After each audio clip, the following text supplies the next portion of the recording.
Hi guys, ఎలా ఉన్నారు అందరూ? సో ఎగ్జామ్స్ అయిపోయినట్టున్నాయి ఇంకా. సో మీరందరూ ఇంకా ఇప్పుడైనా కానీ ఎవరైతే గ్రూప్ 2 రాసి గ్రూప్ 1 కోసం ప్రిపేర్ అవుతున్న వాళ్ళు, లేదంటే గ్రూప్ 1 లోనే సరిగా పర్ఫామ్ చేయలేదు అనుకున్న వాళ్ళు ఇమ్మీడియట్ గా ప్రిపరేషన్ స్టార్ట్ చేయండి. రిజల్ట్ కోసం దయచేసి వెయిట్ చేయొద్దు. ఎందుకంటే రిజల్ట్ ఎప్పుడు మన చేతిలో ఉండదండి. రిజల్ట్ లో పేరు వచ్చే వరకు మనం పాస్ అయినట్టు కాదు. సో ఇమ్మీడియట్ గా ప్రిపరేషన్ స్టార్ట్ చేయండి. ఒక స్ట్రాటజీతో ముందుకెళ్ళండి. సో ఇప్పుడే వచ్చేసి మీరు ఒక షెడ్యూల్ వేసుకొని దాని ప్రకారం అలా వెళ్ళాలి. ఎలా ఎప్పుడు ఏ మంత్ లో ఏది ఫినిష్ చేయాలి, ఎప్పుడు రివిజన్ చేయాలి, ఎన్ని రివిజన్స్ చేయాలి. సో ఇలా ప్రతిదీ ఒక క్యాలిక్యులేటెడ్ గా మూవ్ చేస్తే ఏ అటెంప్ట్ అయినా సరే, ఏ ఎగ్జామ్ అయినా సరే డెఫినెట్ గా క్రాక్ అవుతుంది.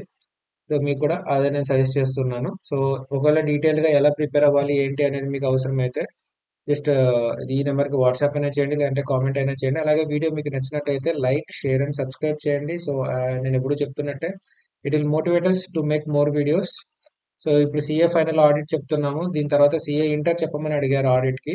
సో ఫస్ట్ ఈ సిఏ ఇంటర్ ఆడిట్ కూడా ఫినిష్ చేసిన తర్వాత సిచ్యువేషన్ ని బట్టి ఎఫ్ఆర్ కానీ ఏఎఫ్ఎం కానీ ఏదైనా అవైలబిలిటీ ఉంటే చూస్తాను. మోస్ట్లీ నాకైతే అనిపించట్లేదు జనవరి 2026 అటెంప్ట్ కి. సో ఎందుకంటే ఈ టూ సబ్జెక్ట్స్ డీటెయిల్ గా కవర్ చేసి మళ్ళీ దీన్ని ఎగ్జామ్ ఓరియంటేషన్ లో చేసి ర్యాపిడ్ రివిజన్స్ చేసి ఇక్కడే టైం అయిపోతుంది. సో మల్టిపుల్ థింగ్స్ అన్ని హాఫ్ ఆఫ్ ఇవ్వడం కంటే కూడా ఒకటే సబ్జెక్ట్ కంప్లీట్ గా ఇస్తే బెటర్ అని చెప్పి అనిపిస్తుంది. సో ఆ ప్రకారంగా డెసిషన్ తీసుకుంటాను. సో ఓకే, ఇంకా లేట్ చేయకుండా ఇవాళ క్లాస్ లోకి వస్తే, సో మనం ఫాలో అవుతున్న డివైడ్ అండ్ రూల్ సిరీస్ ఏదైతే ఉందో, so divide and rule series అంటే ప్రతి ఒక్క సెంటెన్స్ కి పార్ట్ గా బ్రేక్ చేసి దాని మీనింగ్ అండర్స్టాండ్ చేసుకుంటాము. సో ఇది SF 540. So auditing of accounting estimates including fair value accounting estimates and related disclosures. So ఈ స్టాండర్డ్ లో మనం మొత్తం చదివేది అకౌంటింగ్ ఎస్టిమేట్స్ గురించి అండి. సో ఇది ఇంపార్టెంట్ చాప్టర్. సో ఎగ్జామ్ లో ఎక్కువ వెయిటేజ్ ఉన్న చాప్టర్, బట్ చాలా మంది కొంచెం టఫ్ గా అనిపిస్తుంది. బట్ ఏం ఉండదండి దీంట్లో. మీరు ఒక ఫ్లో ఫాలో అయితే ఆ ఫ్లో లోనే మీకు అర్థమైపోద్దండి. జస్ట్ మీరు ఆడిటర్ ప్లేస్ లో ఉన్నారనుకోండి, ఒక ఎంటిటీని ఆడిట్ చేస్తున్నారు. ఆ ఆడిట్ లో మీకు ఎలాంటి అకౌంటింగ్ ఎస్టిమేట్స్ వచ్చాయి, వాళ్ళు దాన్ని ఎలా ప్రిపేర్ చేశారు, మరి దానివల్ల ట్రూ అండ్ ఫెయిర్ ఏమైనా ఎఫెక్ట్ అవుతుందా, లేదంటే యూజర్స్ కి మీ సైడ్ నుంచి మీరు కమ్యూనికేట్ చేయాల్సింది ఏమైనా ఉందా అనేది ఆలోచించుకుంటూ వెళ్తే ప్రతి పాయింట్ లాజికల్ గా అనిపిస్తుంది, పర్టికులర్ ఫ్లో లో ఉంటుంది. సో ఫస్ట్ బేసిక్స్ తోటి వస్తే, సో నేమ్ లోనే ఉంది accounting estimate. So it can be only be estimated. ఎందుకు ఎస్టిమేట్ చేయాలి అంటే ప్రిసైజ్ గా క్యాలిక్యులేట్ చేయడం పాసిబుల్ అవ్వదు కాబట్టి. ఎందుకు పాసిబుల్ అవ్వదు సార్ ప్రిసైజ్ గా క్యాలిక్యులేట్ చేయడానికి అని అంటే మల్టిపుల్ థింగ్స్ అండి. మేబీ అది వేరే వాటి మీద ఏదైనా డిపెండ్ అయ్యి ఉండొచ్చు. ఫర్ ఎగ్జాంపుల్ ఇప్పుడు మీరు చూస్తే ఒక కంటింజెంట్ లైబిలిటీ ఉంది. సో అది వచ్చేసి కోర్టులో ఒక కేసు ఉంది అనుకోండి. ఆ కోర్టులో కేసు మీరు ఇప్పుడే ఎలా చెప్పడానికి అవుతుంది? కోర్టులో జడ్జి గారు ఆ జడ్జిమెంట్ ఇస్తారు. దాన్ని బట్టి మనం డిసైడ్ చేయడానికి అవుతుంది. ఇప్పుడే చెప్పడానికి ఉండదు దాని గురించి. సో అలాగే మల్టిపుల్ ఎక్స్టర్నల్ ఫ్యాక్టర్స్ కావచ్చు, ఇంటర్నల్ ఫ్యాక్టర్స్ కావచ్చు, లేదంటే సఫిషియెంట్ డేటా అవైలబుల్ లేకపోవడం వల్ల కావచ్చు. సో ఈ ఏవైనా రీజన్స్ వల్ల మనం దాన్ని ప్రిసైజ్ గా క్యాలిక్యులేట్ పోవడం వల్ల ప్రిసైజ్ గా క్యాలిక్యులేట్ చేయలేకపోతున్నాం కదా అని చెప్పి దీన్ని వదిలేయకూడదు. ఎందుకంటే దీనివల్ల ఫ్యూచర్ లో మన ఎంటిటీ మీద ఇంపాక్ట్ ఉండబోతుంది కాబట్టి అట్లీస్ట్ ఎస్టిమేట్ వేయండి. సో ఈ ఎస్టిమేట్ వేసేటప్పుడు మేనేజ్మెంట్ ఎంత వరకు న్యాయంగా, ధర్మంగా ఉన్నది ఉన్నట్టు ఎస్టిమేట్ చేశారు అనేదాన్నే మనం ఇక్కడ ఆడిటర్ గా మనం ఇవాల్యుయేట్ చేయాల్సి ఉంటుందండి. సో దాన్ని ఆడిట్ చేసి అంతా ప్రాపర్ గానే జరిగిందా లేదా అని చెప్పేసి. సో ఎస్టిమేషన్ లో ఎప్పుడు కూడాను మనకుండే ఒకే ఒక ఫ్యాక్టర్ ఏంటంటే అన్నిటికంటే మేజర్ గా అన్సర్టినిటీ. మనం ఈ రోజు ఊహించాం ఇలా ఉండబోతోంది, ఇంత ఉండబోతోంది అని చెప్పేసి. అదే జరగచ్చు, జరగకపోవచ్చు. జరిగితే బానే ఉంటుంది. జరగకపోతే ఓకే, నువ్వు ఇప్పుడు చూపించింది తప్పు. అంటే నువ్వు అనుకున్న దానికంటే ఎక్కువ నష్టం జరిగింది నీకు అని చెప్పేసి అని దాంట్లో ఎక్కువ రిస్క్ ఉంది. ఈ అన్సర్టినిటీ ఉన్నప్పుడు మనకేమవుతుందంటే ఎక్కువ రిస్క్ ఉన్నట్టు మీనింగ్ వస్తుంది. ఎందుకంటే ఇప్పుడు అది జరుగుద్దో జరగదో తెలియకుండా ఈ కోర్టు కేసునే తీసుకోండి మీరు ఎగ్జాంపుల్ గా. ఏముండదు, అంత న్యాయం మన వైపే ఉందని మన లాయర్ చెప్పాడు అని చెప్పేసి మనకి ఎటువంటి లైబిలిటీ రాదు అని చెప్పి ఇలా చూపించామండి. బట్ దీంట్లో ఎంతవరకు అన్సర్టినిటీ ఉంది? జడ్జి ఏమైనా ఇవ్వచ్చు, 50-50 ఛాన్స్. అలాంటప్పుడు నువ్వు ఈ రోజు 100 చూపించాల్సిన దగ్గర 0 చూపించేస్తే, సో ఇక్కడ ఇది మిస్‌స్టేట్‌మెంట్ అవ్వడానికే తప్ప మెటీరియల్ మిస్‌స్టేట్‌మెంట్ అవుతుంది కదా! దీని ముందే అట్‌లీస్ట్ ఓకే. ఇప్పుడు ఒక రూ. 100 అవుతది. నెగెటివ్‌గా మనకు జడ్జ్‌మెంట్ మనకు నెగెటివ్‌గా వస్తే, మనకు పాజిటివ్‌గా వస్తే 0 అవుతది. బట్ ఓకే, 50-50 ఛాన్స్ ఉంది కాబట్టి ఒక రూ. 50 అయితే మేము ఇప్పుడు అనుకుంటున్నాము. కానీ 50-50 ఛాన్స్ ఉంది కాబట్టి 100 కూడా అవ్వచ్చు అని ప్రాపర్‌గా డిస్క్లోజ్ చేయడానికి, మనల్ని ఎవడురా ఆపేది అన్నట్టు 0 అని చెప్పి డిస్క్లోజ్ చేయడానికి ఎంత తేడా ఉంది? యూజర్స్ ని మిస్‌లీడ్ చేసినట్టే అవుతుంది కదా! మీరు కరెక్ట్‌గా డిస్క్లోజ్ చేయకపోతే, కరెక్ట్‌గా ఎస్టిమేట్ వేయకపోతే. సో, అలాగా ఎస్టిమేట్ ప్రాపర్‌గా వేసినా గూడా పరిస్థితుల వల్ల ఎంత అన్సర్టినిటీ ఉందనే దాన్ని బట్టి ఎక్కువ అన్సర్టైన్ గా ఉంటే అది తప్పుగా చూపించడానికి ఎక్కువ అవకాశం ఉంటుంది మేనేజ్మెంట్ కి. సో ఆ డిగ్రీ ఆఫ్ అన్సర్టినిటీని బట్టి ఆడిటర్ మిస్టేట్మెంట్ జరగడానికి ఎంత అవకాశం ఉంది అనేది ఆ రిస్క్ ని ఇవాల్యుయేట్ చేయాల్సి ఉంటుంది. అండ్ ఇన్ఫర్మేషన్ ప్రాపర్ గా అవైలబుల్ ఉందనుకోండి, కరెక్ట్ ఇన్ఫర్మేషన్ ఉంది మొత్తం, సో అన్సర్టినిటీ తక్కువ ఉంటుంది. ఇన్ఫర్మేషన్ ప్రాపర్ గా అవైలబుల్ లేకపోతే మనకు తోచిన ఇన్ఫర్మేషన్ ఉన్న ఇన్ఫర్మేషన్ తీసుకొని చేస్తే అన్సర్టినిటీ ఎక్కువ ఉంటుంది. Wherever uncertainty is directly proportional to risk. Uncertainty పెరిగితే రిస్క్ పెరుగుతుంది. ఇన్ఫర్మేషన్ వచ్చేసి ఇండైరెక్ట్లీ ప్రపోర్షనల్ అండి. ఇన్ఫర్మేషన్ బాగా అవైలబుల్ ఉంటే అన్సర్టినిటీ అవ్వదు. ఇన్ఫర్మేషన్ తక్కువ అవైలబిలిటీ ఉంటే ఎక్కువ అన్సర్టినిటీ అవుతుంది. సో ఇదేమంత ఇంపార్టెంట్ కాదు. జస్ట్ మీకు బేసిక్ గా అర్థం అవడం కోసం చెప్తున్నాను అనమాట. ఈ ఫ్లో ఎలా ఉంటుంది అనేది ఆడిటర్ వచ్చేసి. సో దాని తర్వాత అకౌంటింగ్ ఎస్టిమేట్స్ లో 2 టైప్స్ ఆఫ్ అకౌంటింగ్ ఎస్టిమేట్స్ ఉంటాయండి. ఫస్ట్ వచ్చేసి మనము ఫెయిర్ వాల్యూ కనుక్కోవడం ఇన్వాల్వ్ అయి ఉన్న అకౌంటింగ్ ఎస్టిమేట్స్. మిగతావన్నీ అదర్స్ కిందకి వస్తాయి.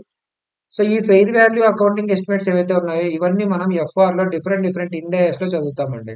సో ఫర్ ఎగ్జాంపుల్ మీరు ఇక్కడ చూసినట్టయితే ఫినాన్షియల్ ఇన్స్ట్రుమెంట్స్ డెరివేటివ్స్ ఉంటాయి కదా, వీటి యొక్క వాల్యుయేషన్ మనం చేసేటప్పుడు దాంట్లో అన్సర్టినిటీ ఉంటుంది, ఫెయిర్ వాల్యూ క్యాలిక్యులేట్ చేస్తాము. సో ఇందులో కూడా ఫెయిర్ వాల్యూ ఉంటుంది. షేర్ బేస్డ్ పేమెంట్స్ ఆ ఇండెక్స్ లో కూడా ఫెయిర్ వాల్యూ ఎస్టిమేషన్ అనేది ఉంటుంది. దాని తర్వాత ఏదైనా బిజినెస్ కాంబినేషన్ ఆర్ అక్విజిషన్ లో ఏదైనా అసెట్ అక్వైర్ చేసినప్పుడు, ఫర్ ఎగ్జాంపుల్ గుడ్ విల్ ఉంది. ఈ గుడ్ విల్ క్యాలిక్యులేట్ చేసేటప్పుడు మనకి ఎగ్జాక్ట్ గా గుడ్ విల్ అయితే రాదు కదా, మనం ఆ మార్కెట్ వాల్యూని అన్ని అనలైజ్ చేసి ఆ నెట్ బ్యాలెన్సింగ్ ఫిగర్ ఏదైతే వస్తుందో దాన్నే గుడ్ విల్ కింద కన్సిడర్ చేస్తాము. సో దీంట్లో కూడా ఫెయిర్ వాల్యూ క్యాలిక్యులేషన్ ఇన్వాల్వ్ అయ్యింది. లేదంటే డబ్బులు ఇచ్చి కొనుక్కోవడం కాకుండా నా దగ్గర ఏ అసెట్ ఉంది, నీ దగ్గర బి అసెట్ ఉంది, నాకు ఏ ఇవ్వు నీకు బి ఇస్తాను అన్నట్టు మాట్లాడుకుంటే ఈ ఏ యొక్క వాల్యూ ఎంత ఉంది మనకు తెలియదు. వాడి బుక్స్ లో క్యారింగ్ అమౌంట్ ఎంతైనా ఉండొచ్చండి, బయట మార్కెట్ లో వేరే వాల్యూ ఉండొచ్చు కదా, దాని యొక్క ప్రెసెంట్ వాల్యూ ఎంత అనేది డిఫరెంట్ ఉంటుంది కదా. అలాగే మన అసెట్ కూడా అలానే. సో ఇక్కడ వచ్చేసి కరెక్ట్ వాల్యూ ఎస్టిమేట్ చేయడంలో ఫెయిర్ వాల్యూ ఎస్టిమేట్ చేయడం అనేది ఒకటి ఉంటుంది. దాని వాల్యూ ప్రాపర్ గా మనకు తెలియదు, ఎందుకంటే నువ్వు డబ్బులు ఇచ్చుకోలేదు, డబ్బులు ఇచ్చుకుంటే ఇంత డబ్బులు ఇచ్చాం కాబట్టి దీని వాల్యూ ఇంత అని తెలుస్తుంది. కానీ ఇక్కడ ఎక్స్చేంజ్ జరిగింది కదా. అలాగే ఒక ఇన్వెంటరీ ఉంది, దాని యొక్క ఫెయిర్ మార్కెట్ వాల్యూ క్యాలిక్యులేట్ చేయడం. సో ఇలాంటి వాటిలో ఫెయిర్ వాల్యూ అనేది మనం క్యాలిక్యులేట్ చేస్తున్నాము. మనం అంటే ఇక్కడ మేనేజ్మెంట్. సో ఈ మేనేజ్మెంట్ క్యాలిక్యులేట్ చేసేటప్పుడు దీంట్లో కూడా కొంచెం ఎస్టిమేషన్ అనేది ఉంటుంది. ఇది ఇంత ఉండొచ్చు, ఓకే ఈ గుడ్ విల్ అనేది ఇంత ఉండొచ్చు, లేదంటే ఈ ఇన్వెంటరీ యొక్క వాల్యూ ఈ రోజున యాజ్ ఆన్ 31st March 2026 ఇంత ఉండొచ్చు అని చెప్పేసి ఎస్టిమేషన్ జరుగుతూ ఉంది. దేని గురించి ఎస్టిమేషన్ జరుగుతుందంటే ఫెయిర్ వాల్యూ గురించి జరుగుతుంది కాబట్టి ఇవన్నీ ఫెయిర్ వాల్యూ ఎస్టిమేట్ కిందకి వస్తాయి. ఇవి కాకుండా ఇంకా ఏం ఎస్టిమేట్లు ఉంటాయంటే మనకి ఇంకా బేసిక్ గా మనకు తెలిసినవండి ఇవే. ఇంకా కొద్దిగా గొప్ప గట్టిగా మాట్లాడితే ఇవన్నీ ఓహో ఇది ఇందులో కూడా ఇన్వాల్వ్ అయ్యిందా ఎస్టిమేషన్ అనే ప్రాసెస్ మనకు తెలుస్తుంది. రిమైనింగ్ మనకి ఈజీగా తెలుసండి. Provision for bad debts estimate వేయాలి కదా, ఎంతమంది మనకు అప్పులు ఎగ్గొడతారు అనేది. తర్వాత వారంటీ, మనం సేల్స్ చేసాము, మన సేల్స్ లో 100% యాక్యురసీ అయితే ఉండదు కదా, కొన్ని డిఫెక్ట్ ప్రొడక్ట్స్ కూడా వస్తాయి. వాటికి వారంటీ పరిస్థితి ఏంటి, లేదంటే వాటికి సేల్స్ రిటర్న్ పరిస్థితి ఏంటి. దాని తర్వాత ఏదన్నా ఒక అసెట్ మనం ఒక అసెట్ కొన్నాము, దానికి డిప్రిషియేషన్ మెథడ్ ఏది తీసుకోవాలి, లేదంటే ఆ అసెట్ యొక్క యూస్ఫుల్ లైఫ్ ఎంత అని ఎస్టిమేట్ వేయాలి. లేదంటే ఒక లిటిగేషన్ ఉంది, ఇక్కడ మీకు ఎగ్జాంపుల్ చెప్పాను, కోర్టులో జడ్జిమెంట్ ఉంది పెండింగ్ అని చెప్పేసి. సో ఇలాంటి వాటిలో ఫెయిర్ వాల్యూ మీరు క్యాలిక్యులేట్ చేయట్లేదు, బట్ డైరెక్ట్ గా ఒక వాల్యూ అయితే మీరు అంచనాకు రావాలి. ఆ వాల్యూ వచ్చేదాన్నింటిని అదర్ అకౌంటింగ్ ఎస్టిమేట్స్ అని అంటాము. సో ఇక్కడ 2 టైప్స్ అండి. ఫస్ట్ వచ్చేసి అన్సర్టినిటీ ఉంటుంది. తర్వాత 2 టైప్స్ ఆఫ్ ఎస్టిమేట్స్ ఉంటాయి, others fair value accounting estimates ఉంటాయి. దాని తర్వాత అన్సర్టినిటీలో కూడా కొన్ని ఏమో లో అన్సర్టినిటీ ఉండడం వల్ల లో రిస్క్ ఆఫ్ మెటీరియల్ మిస్టేట్మెంట్ ఉండే అవకాశం ఉండేటివి కొన్ని ఉంటాయి. హై అన్సర్టినిటీ ఉండడం వల్ల సిగ్నిఫికెంట్ అజంప్షన్స్ ఇన్వాల్వ్ అయి ఉంటాయి. హై అన్సర్టినిటీ ఉంది అంటే దాని అర్థం. సో మీకు ఏదన్నా డేటా అవైలబుల్ లేదు అన్నప్పుడు మీరు ఏం చేస్తారు, అజ్యూమ్ చేస్తారు. సో ఓకే ఇప్పుడు ప్రస్తుతం ఇలా ఉంది, పరిస్థితులన్నీ ఇలానే ఉండబోతున్నాయి, so provided the current circumstances continue అన్నట్టుగా. అలా కాకుండా ఏదైనా డేటా లేనప్పుడు మీరు అజ్యూమ్ చేశారంటే ఏమొస్తుంది, అన్సర్టినిటీ వస్తుంది. అది జరగచ్చు జరగకపోవచ్చు, నీ ఊహ ప్రకారం అన్ని జరగాలని లేదు కదా. సో అన్సర్టనిటీ ఉన్నప్పుడు ఏమొస్తుంది, high risk of material misstatement వస్తుంది. సో ఇలా 2 టైప్స్ గా ఆ నేచర్ ని బట్టి అన్సర్టనిటీలో ఉన్న డిగ్రీని బట్టి మనం అకౌంటింగ్ ఎస్టిమేట్స్ ని కూడా ఇక్కడ మళ్ళీ 2 టైప్స్ గా చేయొచ్చు. సో లో అండ్ హై అనేది, లో అనే వాటికి ఎగ్జాంపుల్స్ ఎలాంటి కండిషన్స్ లో లో అన్సర్టనిటీ ఉంటుంది అంటే, ఇప్పుడు ఆ ఎంటిటీ ఏదైతే ఉందో అవి ఉన్న బిజినెస్ యాక్టివిటీస్ ఏదైతే అవి పెద్ద కాంప్లెక్స్ గా లేవండి, సింపుల్. ఏం ఉండదు, మనం ఏం దీంట్లో మ్యానుఫ్యాక్చర్ చేసేది ఉండదు, ఇన్వెంటరీ మెయింటైన్ చేసేది ఉండదు. మనం జస్ట్ మనకు ఒక ఆర్డర్ వచ్చింది కొనండి అని చెప్పి, మాకు ఒక 100 యూనిట్లు కావాలని ఆర్డర్ వచ్చింది. మనం వెంటనే మార్కెట్కి వెళ్తాము, మనకు తెలిసినోడు ఉన్నాడు, వాడి దగ్గర నుంచి 100 యూనిట్లు కొంటాము, వీడికి 100 యూనిట్లు ఇస్తాము. మనం ప్రొడక్షన్ చేసేది ఉండదు, మార్కెటింగ్ ఒక్కటే చేసుకుంటాం. మనం ఇక్కడ సేల్ వస్తుంది, సేల్ రాగానే వేరే వాడి దగ్గర 100 యూనిట్లు ₹10 కొంటాం, వీడికి ₹15 అమ్ముతాం. ఇంతే మన ప్రాసెస్, అసలు కాంప్లికేషనే లేదు. ఇలాంటి వాటిట్లో ఏదైనా అకౌంటింగ్ ఎస్టిమేషన్ చేయాల్సి వచ్చినా కూడా కాంప్లికేషనే లేదు, చాలా సింపుల్ యాక్టివిటీస్ ఉన్నాయి కాబట్టి సో మనకు అక్కడ ఇబ్బంది ఉండదండి.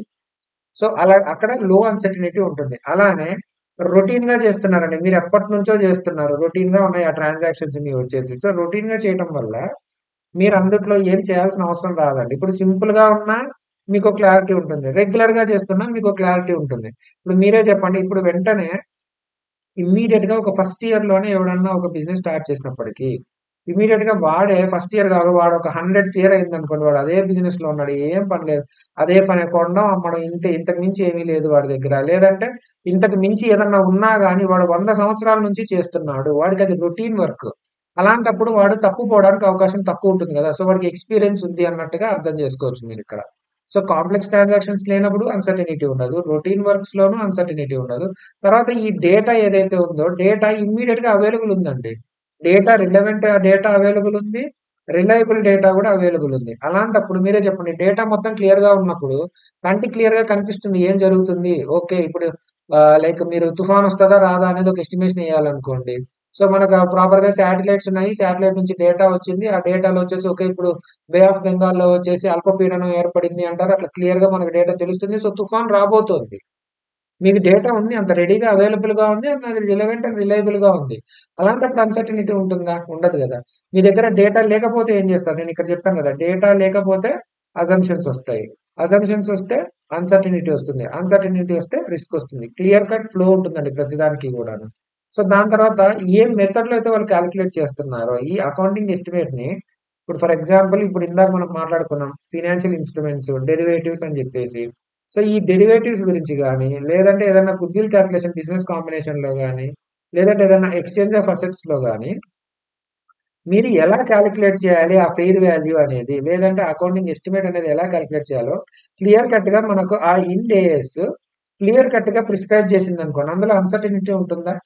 సో నీ దగ్గర ఈ డేటా తీసుకోనరా, ఈ డేటాని ఇక్కడ పెట్టు, ఈ డేటాని ఇక్కడ పెట్టు, ఈ రెండింటిని మల్టిప్లై చేయి, దీంతో దీన్ని డివైడ్ చేయి, ఇది మొత్తం ఇన్ని ఇయర్స్ ఉందా, ఎన్ని ఇయర్స్ కి దాన్ని డిస్కౌంట్ చేయి, ప్రజెంట్ వాల్యూ తీసుకోనరా, ఇంత క్లియర్ గా చెప్తున్నప్పుడు ఇంకా అందులో అన్సర్టనిటీ వస్తుందా? క్లియర్ కట్ మోడల్ ప్రిస్క్రైబ్ అయినప్పుడు, if a simple and method is prescribed by financial reporting framework, then there is no uncertainty. ఎందుకంటే ఎట్లా చేయాలి ఏంటి అనేది మీకు స్టెప్ బై స్టెప్ క్లియర్ గా వాళ్ళు చెప్పారు.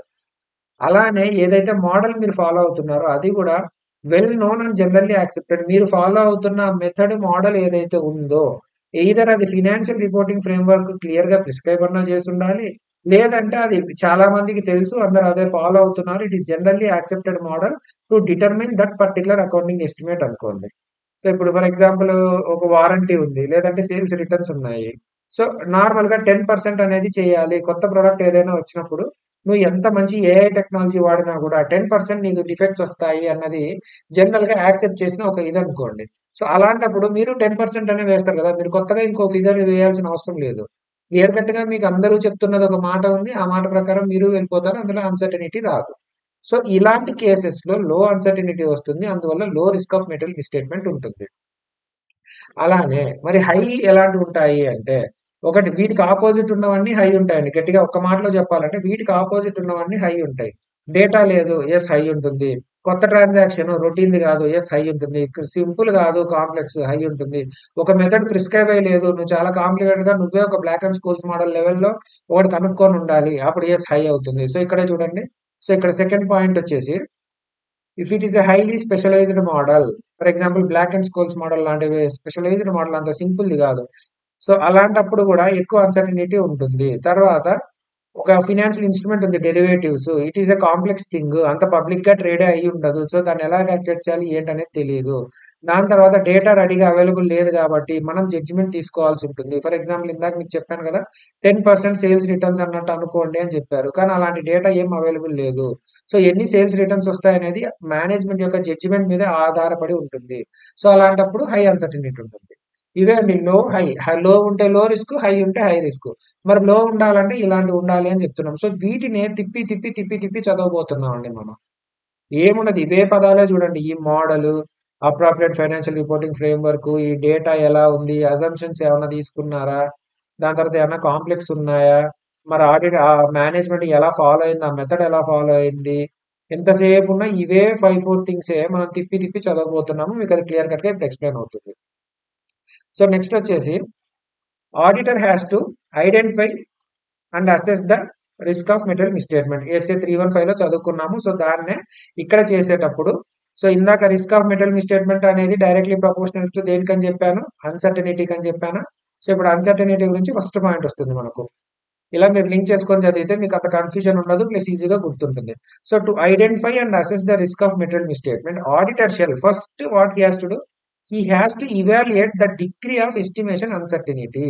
సో ఇప్పుడు వీళ్ళు ఏదైతే అకౌంటింగ్ ఎస్టిమేట్ ఏదైతే క్యాలిక్యులేట్ చేసి ఫినాన్షియల్ స్టేట్మెంట్స్ లో వాడారో దాంట్లో ఎంత వరకు అన్సర్టనిటీ ఉంది, అమౌంట్ అనద్దండి, మీరు డిగ్రీ అనే వర్డే వాడాలి. So he has to evaluate the degree of uncertainty. Okay, first ఎంత అన్సర్టనిటీ ఉండేది మీరు మనం క్లియర్ గా ఆడిటర్ ఇవాల్యుయేట్ చేయాలి. లో ఉందా, హై ఉందా అని చూసాము. ఫర్ ఎగ్జాంపుల్ మళ్ళీ ఇక్కడ ఏదన్నా హై వచ్చింది అనుకోండి, అప్పుడు ఏం చేయాలి, he has to determine whether any accounting estimate with high uncertainty giving rise to significant risk. So ఏదన్నా ఫస్ట్ హై అన్సర్టనిటీ ఉన్నది ఏదన్నా ఉందేమో చూడాలి. హై ఉంది కదా, మరి దీనివల్ల మనకి ఏమైనా రిస్క్ ఉందా చూడాలి. మరి అదే కదా మనం క్యాల్కులేట్ చేస్తుంది, risk of material misstatement. We're identifying and assessing the risk of material misstatement. So ఏదైనా సిగ్నిఫికెంట్ రిస్క్ వచ్చే అవకాశం ఉందా అనేది చూడాలి. ఇది ఫస్ట్ పాయింట్. సో దాని తర్వాత ఎలా చూడాలి మరి ఈ అప్టైనింగ్ అండ్ ఈ పని చేయాలి అని చెప్తున్నాడండి. చాలా బాగుంది. సో నేను ఓకే, రిస్క్ ఆఫ్ మెటీరియల్ మిస్స్టేట్మెంట్ చూస్తాను, మరి అన్సర్టనిటీ ఏమైనా ఉందా చూస్తాను, అన్సర్టనిటీ నుంచి ఏమైనా రిస్క్ ఉందా చూస్తాను. మరి దీన్ని ఎలా చూడాలి, అసలు ముందు అన్సర్టనిటీ ఉందా లేదా అనేది నాకు ఎలా తెలుస్తుంది అంటే, నువ్వు కొన్ని విషయాలు అర్థం చేసుకుంటే బై డిఫాల్ట్ నీకే అర్థమైపోతుంది. సో ఇది దేని గురించి అర్థం చేసుకోవాలంటే, you have to obtain the understanding of the financial reporting framework. అసలు అక్కడ ఏం ఫ్రేమ్వర్క్ ఉంది, దాంట్లో ఏమేం డిస్క్లోజర్స్ చేయమని చెప్పారు, ఆర్ఎల్స్ ఏం మెథడ్ ప్రిస్క్రైబ్ చేశారు. సో ఇప్పుడు వాళ్ళు ఒక మెథడే ప్రిస్క్రైబ్ అయ్యి లేదు అంటే, ఇందాక చెప్పాను కదా, method prescribed by financial reporting framework ఉంటే అక్కడ లో అన్సర్టనిటీ. సో ఒక మెథడ్ ఉందా లేదా, వాళ్ళు ఏమేమి డిస్క్లోజ్ చేయమన్నారు అనే దాన్ని బట్టి నీకు అర్థమవుద్ది అన్సర్టనిటీ ఎంత ఉంది అనేది. దాని తర్వాత ఎలాంటి ట్రాన్సాక్షన్స్, ఇందాక చెప్పాం కదా, రొటీన్ ట్రాన్సాక్షన్సా లేకపోతే కాంప్లెక్స్ ట్రాన్సాక్షన్సా. రొటీన్ అండ్ నాట్ కాంప్లెక్స్ అయితే ఆడిటర్ కి ఎక్కువ రిస్క్, అన్సర్టనిటీ ఎక్కువ ఉండదు మేనేజ్మెంట్ కి. సో ఎలాంటి ట్రాన్సాక్షన్స్ ఉన్నాయి, ఆ ట్రాన్సాక్షన్స్ ని మేనేజ్మెంట్ ఎలా ఐడెంటిఫై చేస్తుంది. ఇప్పుడు ఏదన్నా మనం ప్రాపర్ గా రొటీన్ అంటే ఇప్పుడు సపోజ్ వాడు బట్టల వ్యాపారంలో ఉన్నాడు అనుకోండి, టెక్స్టైల్ బిజినెస్ చేస్తున్నాడు. సో ఈ టెక్స్టైల్ బిజినెస్ లో చేస్తున్నాడు, వాడు బట్టలు మ్యానుఫ్యాక్చర్ చేపించడము, స్టోర్స్ కి తీసుకురావడం, అమ్మడం, ఇలాంటివి అయితే బాగానే ఉంది. బట్ సడన్ గా వాడు వచ్చేసి ఒక రియల్ ఎస్టేట్ బిజినెస్ లో దిగాడు. ఒకే ఒక ట్రాన్సాక్షన్ చేశాడు, వాడి దగ్గర దాదాపు 100 కోట్లు పెట్టేసి ఒక దగ్గర స్థలం కొన్నాడు. జస్ట్ ఏంటంటే వాడికి ఎవరు ఇన్ఫర్మేషన్ ఇచ్చారో ఆ స్థలం వాల్యూ అక్కడ పెరగబోతోంది, అక్కడ రింగ్ రోడ్ రాబోతోంది అన్నట్టు. మరి ఇలాంటి ఒక నాన్ రొటీన్ ట్రాన్సాక్షన్ ఏదన్నా జరిగిందా, జరిగింటే మరి దాన్ని మేనేజ్మెంట్ ఎలా ఐడెంటిఫై చేసింది, ఎలాంటి కండిషన్స్ ఈవెంట్స్ లో అలాంటిది ఒక అకౌంటింగ్ ఎస్టిమేట్ కి దారి తీస్తోంది. మరి ఇక్కడ మనం దీన్ని బట్టి ఇలా ఉంది ఏంటి అనేది. లేదంటే ఈ టెక్స్టైల్ బిజినెస్ ఉంది, మీ టెక్స్టైల్ లో ప్రాపర్ గా ఏదో లేకపోవడం వల్ల, అది ప్యూర్ కాటన్ అని చెప్పాము, లేదంటే వేరే ఏదో మెటీరియల్ కల్తీ అవడం వల్ల ఒక యాక్సిడెంట్ జరిగి ఆ బట్టలు వేసుకున్న వాళ్ళందరూ తగలబడిపోయారు అన్నట్టు. జస్ట్ నేను మామూలుగా ఎగ్జాంపుల్ చెప్తున్నాను మీకు. అలాంటి ఒక కండిషన్ జరిగినప్పుడు ఎవడో కేసు వేసాడు మన మీద. అలా కేసు వేసినప్పుడు అది మన కేసులు కొట్లాడడం, మన మీద కేసులు వేయించుకోవడం మనకి ఏమైనా డైలీ పనా? కాదు కదా. సో ఇలాంటిది ఒకటి జరిగింది, మరి అది ఎందువల్ల జరిగింది, దాన్ని మేనేజ్మెంట్ ఎలా ఐడెంటిఫై చేసింది, that is a part of internal control system of the entity. So ఎంటిటీలో ఉన్న ఇంటర్నల్ కంట్రోల్ సిస్టమ్ లో ఇలాంటివన్నీ ఆటోమేటిక్ గా ఐడెంటిఫై అవ్వాలండి. సో అది కూడా చెక్ చేయాలి, ఎలాంటి ట్రాన్సాక్షన్స్. ఆ ట్రాన్సాక్షన్స్ గురించి చెక్ చేసేటప్పుడే ఏమన్నా చేంజెస్ జరిగినాయా పరిస్థితుల్లో, ఎందుకు జరిగింది. ఫస్ట్ ఆఫ్ ఆల్ ఇప్పుడు ఇందాక చెప్పాను కదా, ఇట్లాంటి ఒక రియల్ ఎస్టేట్ ట్రాన్సాక్షన్ లోకి వెళ్తే ఏమన్నా కొత్త ట్రాన్సాక్షన్స్ లోకి మీరు ఎంటర్ అయ్యారా అని మనం మేనేజ్మెంట్ ని అడగాలి.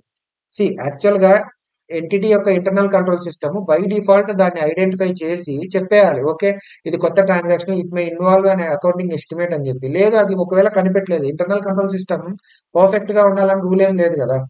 సో మేబీ అది కనిపెట్టకపోవడం వల్ల, అది ఐడెంటిఫై అవ్వకపోతే నువ్వు అడుగు మేనేజ్మెంట్ ని, ఏంటి సార్ అంతా నార్మల్ ఏనా, ఏమైనా కొత్తగా ఏమైనా చేశారా అంటే, ఆ రీసెంట్ గానే కొన్నామంటే ఒక 100 ఎకరాలు పెట్టి భూమి కొన్నాం అన్నట్టు వాళ్ళు ఏమైనా చెప్పొచ్చు. లేదు అంటే కొత్త ట్రాన్సాక్షన్ ఏం కాదండి, కరెంట్ ట్రాన్సాక్షన్ లోనే, సో ఇది న్యూ ట్రాన్సాక్షన్. అలా కాకుండా కరెంట్ ట్రాన్సాక్షన్ లోనే ఏమైనా టర్మ్స్ చేంజ్ అయినాయా, లేదంటే ఏమైనా అకౌంటింగ్ పాలసీ మీద ఏదైనా ఒక ఒక అకౌంటింగ్ ఎస్టిమేట్ ఉంది. అది every year like for example warranty గురించి అనుకుందాం. ఈ వారంటీ గురించి మీరు ఫాలో అవుతున్న పాలసీ ఏదైతే ఉందో దాన్ని ఏమన్నా చేంజ్ చేశారా? లేదంటే ఆ ట్రాన్సాక్షన్స్ కి సంబంధించిన టర్మ్స్ ఏమన్నా చేంజ్ అయినాయి? ఇవి 2 ట్రాన్సాక్షన్స్ కి సంబంధించండి. ఒకటి కొత్తది, ఒకటి ఉన్న దాంట్లోనే టర్మ్స్ చేంజ్ అయితాయి. లేదంటే మన కంట్రోల్‌లో లేని రెగ్యులేటరీ ఆర్ అథారిటీ చేంజెస్ ఏమన్నా జరిగినాయా? సో, ఇప్పుడు ఫర్ ఎగ్జాంపుల్ ఇందాక మీకు టెక్స్టైల్ గురించి చెప్తున్నాను గదా! దీంట్లోనే మేబీ వచ్చేసి గవర్నమెంట్ మేబీ అందరూ వచ్చేసి ఓన్లీ ఈ రోజు నుంచి కాటన్, ఖాదీ దుస్తులే ధరించాలి అని జెప్పేసి ఏదన్నా ఇచ్చిందనుకోండి ఫర్ ఎగ్జాంపుల్. లేదంటే మినిమమ్ మీరు ప్రొడ్యూస్ చేసే ప్రతి దాంట్లో మినిమమ్ 50% కాటన్ ప్రొడ్యూస్ అయ్యి ఉండాలి. ఇలా ఏమన్నా కొత్త చేంజెస్ ఏమన్నా వచ్చినాయా? వాటి వల్ల మనం ఇప్పుడు మనం కాలిక్యులేట్ చేస్తున్న అకౌంటింగ్ ఎస్టిమేట్స్ మీద ఎటువంటి ఇంపాక్ట్ ఏమైనా ఉందా? అనేది గూడా అడగాలి. లేదంటే ఇంకా ఏమన్నా కొత్త కండిషన్స్ ఇక్కడ కొత్త ట్రాన్సాక్షన్స్ అన్నాం గదా! సో, ఉన్న దాన్లలో చేంజ్ కాకుండా ఏదన్నా కొత్త కండిషన్స్ ఆర్ ఈవెంట్స్ జరిగినాయా? That may lead to any changes in the accounting estimates that have any impact on the accounting estimates. So, ఇలా ట్రాన్సాక్షన్స్ గురించి, సర్కమ్‌స్టాన్సెస్ గురించి ఆడిటర్ అడగాలి. ఇలా అడిగినప్పుడు ఆడిటర్‌కి బై డిఫాల్ట్ ఇప్పుడు మన ఆబ్జెక్టివ్ ఏందండి ఇక్కడ? మన ఆబ్జెక్టివ్ వచ్చేసి first we need to identify and assess the risk of material misstatement. So, అది చేయడం కోసం ఎంత అన్సర్టెనిటీ ఉంది చూడాలి. మరి అన్సర్టెనిటీ ఎంతుందో మనకెలా తెలుస్తది అంటే, ఇదిగో ఇలా ఇలా ఇవన్నీ తెలుసుకొని నీకు బై డిఫాల్ట్ దాని గురించి అర్థమైపోద్ది. ఫైనాన్షియల్ రిపోర్టింగ్ ఫ్రేమ్‌వర్క్ అంటే ఏంటి? ఏ ట్రాన్సాక్షన్స్? దాని తర్వాత కొత్త ట్రాన్సాక్షన్స్ ఏమన్నా అవుతున్నారా? లేదంటే ఉన్న ట్రాన్సాక్షన్స్‌లో ఏమన్నా చేంజెస్ వచ్చినాయా? వాళ్ళ పాలిసీ చేంజ్ అయిందా? లేదంటే రెగ్యులేటరీ చేంజెస్ ఏమైనా వచ్చినాయా? లేదంటే కొత్త కండిషన్స్ ఏమన్నా ఉన్నాయా? ఇలాంటివన్నీ చూస్తే మీకే బై డిఫాల్ట్ అర్థమైపోతది. అలాగే ఇంకా ఏం చూడాలి? వాళ్ళు ఎలా ఎస్టిమేట్ చేస్తున్నారు? సో, వాళ్ళ అకౌంటింగ్ ఎస్టిమేషన్ ప్రాసెస్ అనేది ఎలా జరుగుతుంది? దాన్ని బట్టి గూడా దాంట్లో ఎంత అన్సర్టెనిటీ ఉంది మనకు తెలుస్తుందండి. ఇప్పుడు మేనేజ్‌మెంట్ ఏ మెథడ్ వాడి అకౌంటింగ్ ఎస్టిమేట్ చేస్తుంది? ఆ మెథడ్‌లో ఏమన్నా చేంజెస్ ఉన్నాయా? పీరియడ్‌లో ఇప్పుడు ఒక అకౌంటింగ్ ఎస్టిమేట్ ఉందండి. ఫర్ ఎగ్జాంపుల్ ఈ వారంటీ గురించి అనుకో. లాస్ట్ ఇయర్ వారంటీ మీద మనోళ్ళు ఓకే 10% అని జెప్పేసి ఫాలో అయ్యారు. సో, ఫైనాన్షియల్ ఇయర్ 23, 24లో ఫాలో అయ్యారు. సో, ఇప్పుడొచ్చేసి 24, 25లో దాన్ని ఫాలో అయ్యారు. 25, 26కి వచ్చేసరికి మేబీ చేంజ్ చేశారేమో దాన్ని. సో, ఆ మెథడ్ మీరు ఏ మెథడ్ ఫాలో అవుతున్నారు? ఆ మెథడ్‌లో ఈ మధ్య ఒకప్పుడు ఫాలో అయిన మెథడ్ ఏదన్నా ఉండి అది ఇప్పుడు చేంజ్ అయితే ఎందుకు చేంజ్ చేశారు? సో, మెథడ్ చేంజ్ అయితే మనకు ఓకే. ఇప్పుడు ఆ మెథడ్ పాజిటివ్‌గా చేంజ్ అయిందా? నెగెటివ్‌గా చేంజ్ అయిందా? మేబీ వాళ్ళు జస్ట్ వాళ్ళకి అనుకూలంగా చేంజ్ చేసుకున్నారేమో మెథడ్. బెస్ట్ అకౌంటింగ్ ఎస్టిమేట్ ఇవ్వడం కోసం గాకుండా, కేవలం వాళ్ళు ప్రాఫిట్ పెంచుకోవడం కోసమో, లేదంటే ఆ ఇయర్ ఏదన్నా ఒక లిటిగేషన్ ఉంటే దాన్ని తప్పించుకోవడం కోసమో, వాళ్ళ రెప్యుటేషన్ కాపాడుకోవడం కోసమో, అలా ఏదన్నా చేంజెస్ చేశారా? అలాంటివి చూడాలి. ఉందో లేదో. ఎలాంటి అసంప్షన్స్ తీసుకున్నారు? ఫస్ట్ చెప్పండి. ఇవే 5 థింగ్స్ ఉంటాయి. రిపీట్ చెప్తాను. ఫస్ట్ దాని తర్వాత డేటా ఎలా ఉంది? తర్వాత అజంప్షన్స్ ఎలా ఉన్నాయి? ఇదిగో అజంప్షన్ గురించి పాయింట్ వచ్చేసింది మనకిక్కడ. ఎలాంటి అజంప్షన్స్ తీసుకున్నారు మేనేజ్మెంట్ ఈ అకౌంటింగ్ ఎస్టిమేట్ చేసే ప్రాసెస్‌లో? దాని తర్వాత ట్రాన్సాక్షన్స్ ఏదైతే ఉన్నాయో అవన్నీ part of internal control system కదా! మరి ఆ ఇంటర్నల్ కంట్రోల్స్ అన్నీ ప్రాపర్‌గా ఉన్నాయా లేదా? స్ట్రాంగ్ గానే operating whether they are operating effectively or not. దాని తర్వాత మరి ఇంకా మేనేజ్మెంట్ ఎస్టిమేషన్ చేసే ప్రాసెస్‌లో ఉన్న కంట్రోల్స్ ఎంతవరకు స్ట్రాంగ్ ఉన్నాయి. ఒకటే డేటా సేకరించి, ఒకటే అకౌంటింగ్ ఎస్టిమేట్ ఏసి, ఒకటే రికార్డ్ చేయకూడదండి. ఒకడు డేటా తెచ్చేవాడవ్వాలి, ఒకడు కాలిక్యులేషన్ చేసేవాడవ్వాలి, ఇంకోడు ఎంట్రీ పోస్ట్ ఇట్లా సెగ్రిగేషన్ ఆఫ్ డ్యూటీస్ ఉంటే బెటర్ కంట్రోల్ ఉంటుంది. ఓకేనా? దాని తర్వాత మేనేజ్మెంట్ ఎవరినైనా ఎక్స్‌పర్ట్‌ని వాడిందా లేదా ఈ అకౌంటింగ్ ఎస్టిమేట్ చేసే ప్రాసెస్‌లో? సో, ఎక్స్‌పర్ట్‌ని వాడుంటే వాడి యొక్క క్రెడిబిలిటీ ఏంటి? వాడెంత తోపు? ఇప్పుడు ఇందాక లిటిగేషన్ గురించి నేను మీకు using the work of an expert అనే ఎగ్జాంపుల్‌లో కూడా మీకు చెప్పాను. ఆ ఎక్స్‌పర్ట్ యొక్క క్రెడిబిలిటీ ఏంటో చూడాలి. దాని మీద ఆడిటర్ ఆ ఫీల్డ్‌లో ఎంత నాలెడ్జ్ ఉందో ఆయనకు చూడాలి అని చెప్పి ఆ పాయింట్స్ అన్ని సెపరేట్ స్టాండర్డ్ ఉందండి. సో, ఇప్పుడు ఒక కోర్ట్ కేస్ ఉంది. ఒక కోర్ట్ కేస్‌లో మనం రామ్ జెత్మలాని లాంటి వాడిని తీసుకొచ్చి మీరు చెప్పండి సార్ ఈ కేస్ గెలవడానికి మనకు ఎంత అవకాశం ఉందని అడిగితే ఆయన చెప్పే జడ్జిమెంట్‌కి ఒక చెట్టు కింద ప్లీడర్ వచ్చేసి ఆయన చెప్పే జడ్జిమెంట్‌కి చాలా తేడా ఉంటుంది కదా! సో, ఎలాంటి ఎక్స్‌పర్ట్‌ని వాడారు? అసలు వాడారా లేదా? ఎక్స్‌పర్ట్‌నే వాడకుండా మీకు నచ్చినట్టు మీరు చేసుకున్నారా లేదా? దాని తర్వాత ఈ అన్సర్టెనిటీ ఏదైతే ఉందో మేనేజ్మెంట్ ఎంతవరకు కన్సిడర్ చేసింది? ఫర్ ఎగ్జాంపుల్ నేను ఇందాక చెప్పాను కదా! ఒక కోర్ట్ కేసే ఉందనుకో 50, 50 ఉంది జడ్జిమెంట్ రావడం అనేది. మరి ఈ 50, 50 దాన్ని మేనేజ్మెంట్ కన్సిడర్ చేసిందా? లేదు 10, 90 అన్నట్టు చేసిందా? లేకపోతే 0, 100 మొత్తం మనదే అన్నట్టు చేసిందా? ఎలా చేసింది మేనేజ్మెంట్? అది ఎక్కువ మిస్‌లీడింగ్‌గా ఉండకూడదు. మన ఫైనాన్షియల్ స్టేట్‌మెంట్స్ ఎప్పుడు గూడా. ఇప్పుడు 50, 50 ఉన్నదాన్ని ఇప్పుడు 50 గెలుస్తాం, 50 ఓడతాం అన్నట్టు ఉన్నప్పుడు 10 గెలుస్తాం, 90 ఓడతాం అన్నట్టు చూపిస్తే తప్పేం లేదండి. ఎందుకంటే మీరు ముందే కాషియస్ గా ఉన్నారు. ముందే ఓకే ఓడిపోతే ఇంత నష్టం వస్తది అన్నట్టు మీరు ఓటమి వైపే ఎక్కువ క్లారిటీ చూపించారు. 50-50 ఛాన్స్ ఉన్నా కూడా. బట్ అలా కాకుండా మనం ఓడిపోవడం అనేది జరగదు. మనం ఖచ్చితంగా 100% మనమే గెలుస్తామని ఇంత ఆప్టిమిస్టిక్ గా ఉండకూడదు. ఎందుకంటే మనకు ప్రూడెన్స్ అనే ఒక కాన్సెప్ట్ ఉందండి. ఆ కాన్సెప్ట్ ప్రకారం మనం ఎప్పుడూ కూడాను మంచి జరిగితే తర్వాత అయినా చూసుకుందాం. కానీ చెడు జరిగితే దానికి ముందే ప్రిపేర్డ్ గా ఉండాలి అని చెప్పి చెప్తుంది. సో ఇక్కడ కూడా అంతే. ఎలా వాళ్ళ అన్సర్టనిటీని ఎలా అసెస్ చేశారు? దాన్ని ఎలా రికార్డ్ చేశారు? దానికి తగ్గ చేంజెస్ చేశారా లేదా? ఇవన్నీ మీరు అండర్‌స్టాండింగ్ తెచ్చుకుంటే ఒక ఆడిటర్‌గా బై డిఫాల్ట్ మీకే అర్థమైపోద్ది ఎంత అన్సర్టనిటీ ఇన్వాల్వ్ అయ్యింది. ఇంత అన్సర్టనిటీ ఉన్న దగ్గర ఎంత వరకు రిస్క్ వచ్చే అవకాశం ఉందనేది ఆడిటర్‌గా మనకు అర్థమైపోతుంది. ఓకేనా? సో ఇవే పాయింట్స్ అండి. పదే పదే ఫైనాన్షియల్ రిపోర్టింగ్ ఫ్రేమ్‌వర్క్ ఉందా లేదా? కొత్త ట్రాన్సాక్షన్సా? కంటిన్యూయస్ ట్రాన్సాక్షన్సా? ఈ ప్రాసెస్‌లో ఏ మెథడ్ వాడారు? ఏం అజంప్షన్స్ తీసుకున్నారు? మరి ఇంకా కంట్రోల్స్ ఎలా ఉన్నాయి? ఎక్స్‌పర్ట్‌ని ఏమన్నా వాడామా? ఇంతే దీనిల గురించి తిప్పి తిప్పి చెప్తూ ఉంటారు. సో దాని తర్వాత ఒకవేళ ఏదన్నా సిగ్నిఫికెంట్ రిస్క్ ఉంది అని తెలిస్తే మరి దాన్ని ఎంతవరకు సిగ్నిఫికెంట్ ఎలా దాన్ని కన్సిడర్ చేయాలనేది ఆడిటర్ ఎలా చూడాలి అంటే అది సిగ్నిఫికెంట్. ఇప్పుడు ఇదంతా మనకు అన్సర్టనిటీ ఉంటుందా లేదా అనేది మనం తెలుసుకోవడం కోసం రిస్క్ గురించి మనం కూడా చూడటం కోసం ఏం చేస్తున్నారంటే ఆడిటర్ ఏమన్నా ఆల్టర్నేట్ అవుట్కమ్స్ ఉన్నాయా? ఇప్పుడు మనం ఒక అజంప్షనే తీసుకున్నాం అనుకోండి. ఇలా జరగబోతోందని తీసుకున్నాము. అలా కాకుండా ఏదన్నా ఆల్టర్నేట్ ఆప్షన్స్ ఉన్నాయా? ఆల్టర్నేట్ ఉన్నా గూడా మేనేజ్‌మెంట్ దాన్ని వదిలేసి కరెంట్ దాన్నే అజంప్షన్ ఎందుకు తీసుకుంది? ఇప్పుడు 50-50 ఉండొచ్చు. ఇది మనం గెలుస్తాము, ఇది మనం ఓడిపోతాం అన్నట్టనుకోండి. ఇది 10-90 ఉండొచ్చు. లేదంటే 100-0 అని ఉండొచ్చు. ఏదన్నా జరగొచ్చు. ఇలా ఉన్నప్పుడు ఆడిటర్ వెదర్ ఇలా ఇప్పుడు ఈ 3 ఆల్టర్‌నేటివ్స్ ఉన్నాయన్నప్పుడు ఈ మూడిటిని వెదర్ మేనేజ్‌మెంట్ కన్సిడర్ చేసిందా లేదా? కన్సిడర్ చేస్తే మరి ఒకవేళ నేను ఇదే తీసుకున్నానండి మనం 100% గెలుస్తాము. అసలు ఓడిపోవడానికి అవకాశమే లేదు అంటే ఎందుకు ఓడిపోవడానికి అవకాశం లేదు? మరి మీరు ఎలా చేయగలిగారు దాన్ని? ఇంత సిగ్నిఫికెంట్ ఇంత రిస్క్ ఎలా తీసుకుంటారు? 50-50 తీసుకొనుంటే బాగుండేది గదా! అలా కాకుండా ఉన్న ఆల్టర్‌నేటివ్స్ అన్నీ వాళ్ళు కన్సిడర్ చేశారా? చేసిన తర్వాత మరి దీన్నే ఎందుకు చేసుకున్నారు? మిగతా వాటిని ఎందుకు రిజెక్ట్ చేశారు? ఎలా కన్సిడర్ చేశారు? ఎందుకు రిజెక్ట్ చేశారు? ఇది చూడాలి ఆడిటర్. ఇది ఎవాల్యుయేట్ చేయాలి ఆడిటర్. అప్పుడు దాంట్లో ఎంత రిస్క్ ఉందని మనకు తెలుస్తుంది. దాని తర్వాత ఏవైతే అసంప్షన్స్ తీసుకున్నారో, సో అవి రీజనబుల్ గానే ఉన్నాయా లేదా? మరి ఇక్కడ మీరు అస్యూమ్ తీసుకున్నారు 100 0 అని చెప్పేసి. అది రీజనబుల్లేనా కాదా?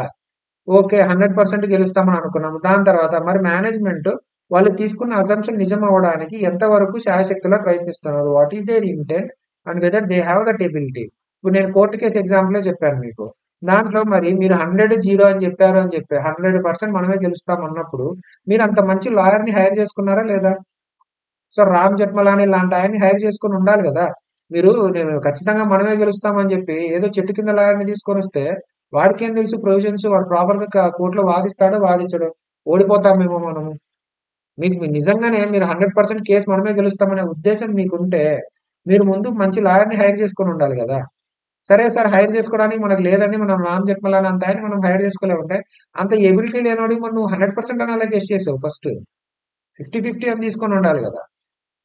సో దీనికి ఇంకో ఎగ్జాంపుల్ చూపిస్తే, ఫర్ ఎగ్జాంపుల్ ఒక అసెట్ లైఫ్ మనము 10 ఇయర్స్ అని చెప్పి ఉందండి. నార్మల్‌గా మార్కెట్‌లో 10 ఇయర్స్ పనిచేస్తది అంటున్నారు. మేనేజ్‌మెంట్ వచ్చేసి లేదు 15 ఇయర్స్ వస్తది నేను చెప్తున్నా గదా! అని అంటున్నారనుకో. ఫస్ట్ థింగ్ మరి ఆ 15 ఇయర్స్ రావడం అనేది రీజనబుల్లా కాదా వాడు తీసుకున్న అజంప్షన్? సో రీజనబుల్లే అండి. 15 ఇయర్స్ కూడా వస్తది పాసిబుల్. బట్ ఎప్పుడంటే దానికి ఎవ్రీ 3 మంత్స్‌కి ఒకసారి, ఎవ్రీ 1 ఇయర్‌కి ఒకసారి మీరు మెయింటెనెన్స్ చేపిస్తే 10 ఇయర్సే వస్తది. ఎవ్రీ 3 మంత్స్‌కి ఒకసారి చేపిస్తే మీకు 15 ఇయర్స్ వస్తది అనుకోండి. మరి నిజంగానే వాడు 3 మంత్స్‌కి ఒకసారి మెయింటెనెన్స్ చేపిస్తున్నాడా? అంత ఖర్చు భరించే కెపాసిటీ వాడి మీద ఉందా? ఇలాంటివన్నీ కూడా చూడాలి. అవి ఇవేం లేకుండా వాడు నేను అజంప్షన్ తీసుకుంటానంటే అది సిగ్నిఫికెంట్ రిస్క్ ఇన్వాల్వ్ అయ్యింది. మీరు అకార్డింగ్‌లీ మీ ప్రొసీజర్స్ చేంజ్ చేయాలి ఆడిటర్‌గా. దాని తర్వాత ఈ మేనేజ్మెంట్ ఇక్కడ చదువుకున్నాం కదా! ఈ పాయింట్‌లో how management assessed the uncertainties అని అన్నాం కదా! మరి ఈ అసెస్ అయిన అన్సర్టనిటీస్‌ని management whether if management has not adequately addressed the effects of uncertainty ఆడిటర్‌గా మనం ఏం చేయాలి అంటే వాళ్ళు అసెస్ చేశారు. ఒకవేళ చేయలేదు అన్నప్పుడు మీరు ఇమాజిన్ చేసుకోండి. ఫర్ ఎగ్జాంపుల్ ఇదే ఉంది. 10 ఇయర్స్ లైఫ్ అని అనుకున్నాము. లేదు ప్రాపర్‌గా వాళ్ళు మొత్తం చేస్తే ఓకే. ఒక 9-12 మధ్యలో వస్తుంది ఒక రేంజ్ అన్నట్టు మీరొక ఆడిటర్‌గా మీ నాలెడ్జ్ వాడి మీరు ప్రాపర్‌గా మీ అసంప్షన్స్, మీ డేటా, మీ ఓన్ అనాలిసిస్ చేసి ఒక రేంజ్ డెవలప్ చేయండి. ఆ రేంజ్‌లోనే ఈ మేనేజ్మెంట్ ఎస్టిమేట్ చేసిన అకౌంటింగ్ ఎస్టిమేట్ ఏదైతే ఉందో, ఈ రేంజ్‌లో వచ్చిందనుకో, ఓకే. పర్లేదు. ఇప్పుడు వాడు 10 ఇయర్స్ ఉన్న కాడ 12 అన్నాడు. ఎస్ 12 రావడం పాసిబుల్ నేను కూడా క్యాలిక్యులేట్ చేశానని మీకు అనిపించింది అనుకో. ఓకే. బాగుంది. అంత రిస్క్ ఇన్వాల్వ్ అయ్యలేదు. మీరేమో మీ ఓన్ అనాలిసిస్ లో ఎంత గింజుకున్నా 10 ఇయర్స్ ని 12 ఇయర్స్ చేయడానికి పాసిబుల్ అవుతది అని చెప్పి మీకు తెలిసింది. మేనేజ్మెంట్ ఏమో 15 ఇయర్స్ అని చెప్పి చెప్తుంది. మరి ఇక్కడ రీజనబుల్ గా ఉందా? వాళ్ళు తీసుకున్న అజంప్షన్ లేదు. సో ఎక్కువ అన్సర్టినిటీగా ఉంది. 15 ఇయర్స్ రావడం అనేది అసలు ఏదో రేర్ కేసెస్ లో తప్ప జరగదు. సో అలాగా ఇలాంటివన్నీ ఇలాంటివన్నీ ఇవాల్యుయేట్ చేసి మీరు దాంట్లో ఎంత రిస్క్ ఇన్వాల్వ్ అయ్యింది అన్నది చూడాలి. ఇక్కడ మీరు చూస్తే most of the things assumptions మీదే డిపెండెంట్ అయినాయి. ఆల్టర్నేట్ అజంప్షన్స్ ఏమైనా ఉన్నాయా? ఉంటే వీడు ఇదే ఎందుకు చూస్ చేసుకున్నాడు? వాడు చూస్ చేసుకున్నది అది రీజనబుల్ గానే ఉందా లేదా? దాని ప్రకారమే వాడి ఆలోచనలు, వాడి యాక్టివిటీస్ అన్ని దాని ప్రకారమే ఉన్నాయా లేదా? ఒకవేళ వాడు చేయకపోతే మరి నువ్వే ఒక ఓన్ రేంజ్ డెవలప్ చేసి అది రీజనబుల్ గా ఉందా లేదా చెక్ చెయ్యి. సో ఇక్కడ ఎంతసేపు ఉన్నా రిస్క్ లో మొత్తం అజంప్షన్స్ గురించే మాట్లాడుతున్నాం మనం. సో అజంప్షన్స్ గురించి మాట్లాడుతున్నాము. ఈ రిస్క్ లో మొత్తం అన్సర్టినిటీ, అజంప్షన్స్ సో ఒకదానికొకటి లింక్ అయ్యే ఉంటాయి.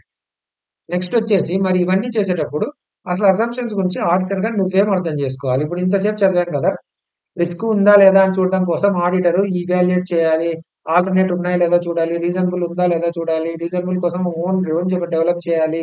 ఇంత చెప్పాం కదా. మరి ముందు అజంప్షన్స్ ని అండర్స్టాండ్ చేసుకునేటప్పుడు ఆడిటర్ ఏమేమి కన్సిడర్ చేయాలి అంటే అసలు వాటి నేచర్ ఏంటి, దాని తర్వాత అవి రిలవెంట్ గానే ఉన్నాయా, అవన్నీ కంప్లీట్ గా అజ్యూమ్ చేశారా లేదా, దాని తర్వాత వాళ్ళు ఇంటర్నల్ గా ఫాలో అవుతున్న వేరే ప్రాసెస్ తో ఏదైతే ఉన్నాయో అవి కన్సిస్టెంట్ గానే ఉందా అజంప్షన్. ఫర్ ఎగ్జాంపుల్ వాళ్ళ దగ్గర 1 ఇయర్ కి ఒకసారి periodic AMC annual maintenance contract 1 year కే నడుస్తూ ఉందండి. మరి వాళ్ళు ఇంటర్నల్ గా ఏమో 1 ఇయర్ ఫాలో అవుతున్నారు, ఇక్కడేమో 3 మంత్స్ కి ఒకసారి చేపిస్తేనే 15 ఇయర్స్ వస్తుంది. సో మరి అది ఇంటర్నల్ గా కన్సిస్టెంట్ గా ఉందా? లేదు. దాని తర్వాత అజంప్షన్స్ ఏదన్నా ఉంటే అవి ఒకవేళ మేనేజ్మెంట్ మార్చగలిగే, ఇప్పుడు చెప్పాను కదా, ఈ ఏఎంసీ ఈ 3 మంత్స్ కి ఒకసారి మెయింటెనెన్స్ చేపిస్తే పని అవుద్ది అన్నాం కదా. మరి అలాంటివన్నీ విత్ ఇన్ ద కంట్రోల్లో ఉన్న అజంప్షన్ ఏనా? 15 ఇయర్స్ అని అజంప్షన్ తీసుకున్నావు. 15 ఇయర్స్ తీసుకురావడం మేనేజ్మెంట్ కంట్రోల్లోనే ఉందా? ఎస్ ఉంది. 3 మంత్స్ కి ఒకసారి చేపిస్తే అవుతది. ఒకవేళ మేనేజ్మెంట్ కంట్రోల్‌లో లేని కొన్ని అజంప్షన్స్ ఉంటాయి. మరి వాటి గురించి తీసుకోకూడదు. ఫర్ ఎగ్జాంపుల్ మార్కెట్‌లో ఇంట్రెస్ట్ రేట్ ఇలా ఉంది. లేదంటే మీరు ఒక కొత్త ప్రొడక్ట్ లాంచ్ చేశారు. ఆ కొత్త ప్రొడక్ట్ ఎలా నడవబోతుంది? దానికి ఎంత వరకు సేల్స్ రిటర్న్స్ వస్తాయో మీకు తెలీదు. లేదంటే ఇది ఆర్‌బీఐ ఇంట్రెస్ట్ రేట్ ఇంతుంది. మీరేమో ఒక లోన్ తెచ్చుకుంటాము. లోన్ ప్రకారం ఇంతుంటుంది. మా ఎకానమీ మొత్తం బూమ్ అవ్వబోతోంది. మొత్తం అందరూ మన ప్రొడక్టే కొంటారన్నట్టు మీరు ఇమాజిన్ చేశారు. బట్ ఆర్‌బీఐ ఇంట్రెస్ట్ రేట్ అనేది పెంచొచ్చు, తగ్గించొచ్చు. అది మీ చేతిలో ఉండదు. అలాంటి అజంప్షన్ మీరు ఎలా తీసుకుంటారు? దాని తర్వాత ఒక అజంప్షన్ తీసుకోవడానికి మీరు ఎలాంటి డాక్యుమెంట్స్ యూజ్ చేసి, ఎలాంటి డేటా వాడారు? సో ఆ డేటాకి ప్రాపర్ నిజంగానే nature and extent of the documentation that is there and whether it is properly recorded or not, అది సపోర్టింగ్ చేయడానికి మీకు ప్రాపర్ డేటా ఉందా లేదా మీరు తీసుకున్న అజంప్షన్ కి. ఇప్పుడు మీరు ఇందాక చెప్పారు 3 మంత్స్ కి ఒకసారి మెయింటెనెన్స్ చేపిస్తే 15 ఇయర్స్ వస్తుంది అన్నారు. మరి దాన్ని సపోర్ట్ చేసేకి అలా ఆల్రెడీ చేసినట్టు ఎవరైనా ఉన్నారా? లేదంటే ఆ అసెట్ సప్లై చేస్తున్న కంపెనీ వాడు ఏమన్నా వాడు రిటర్న్ లో ఇచ్చాడా? మీరు 3 మంత్స్ కి ఒకసారి చేస్తే 15 ఇయర్స్ దాకా దీని లైఫ్ వస్తుంది అన్నట్టు వాడేమన్నా రిటర్న్ లో మీకు ఇచ్చాడా? సో ఇలాంటివన్నీ ఈ డేటా మొత్తాన్ని వాడి ఇలాంటివన్నీ చూస్తే మీకు అర్థమవుతది అజంప్షన్ ఎలా ఉంది అనేది. అజంప్షన్ ఎలా ఉంది అనే దాన్ని బట్టి మీకు అర్థమవుతది దాంట్లో ఎంత రిస్క్ ఇన్వాల్వ్ అయ్యింది అని. ఓకేనా? సో చెప్తున్నాం కదా, ఒకదానికొకటి లింక్ అయ్యే ఉంటాయి. సో నెక్స్ట్ వచ్చేసి ఇందాకటి నుంచి మనం చదువుతున్నాం కదా. సో ఈ auditor should evaluate the degree of uncertainty. So అన్సర్టనిటీని బట్టేసి రిస్క్ ఆఫ్ మెటీరియల్ మిస్టేట్మెంట్ ఉంటుంది. సో ఈ రిస్క్ ఆఫ్ మెటీరియల్ ఈ అన్సర్టనిటీ ఎలా తీసుకోవాలంటే he has to obtain understanding of fund so many things ఉన్నాయి కదా.